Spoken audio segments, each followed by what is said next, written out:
तो मैं हूं मुनीर अहमद। आप देख रहे हैं मेरे YouTube channel Munir IT expert. और आज की वीडियो में आपको दिखाऊंगा कि अगर आपका जो वाईफाई है कंप्यूटर का वो ख़राब है या आपकी इंटरनेट पोर्ट ख़राब है, मतलब कैट 6 वाली, तो आप ये वाली यूज़ कर सकते हैं। ठीक है, गीगाबिट लैन यूज़ कर सकते हैं। और ये लैन केबल मतलब cat 6 to LAN cable use होती है।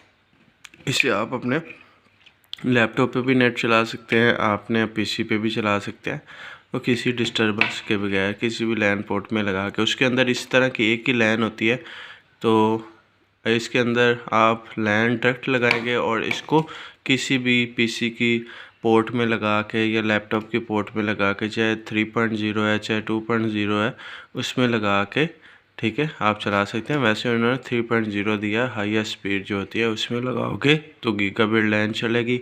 ठीक है, गीगाबिट सपोर्ट होगी। अगर 2.0 के अंदर लगाओगे तो 100 Mbps होगी। ठीक है, तो बड़ी ज़बरदस्त चीज़ है। और उम्मीद है आपको वीडियो अच्छी लगी होगी। तो ये आप यूज़ करवाएं, आप सिस्टम चेंज करने के बजाय ये वाली चीज़ यूज़ करवाएं।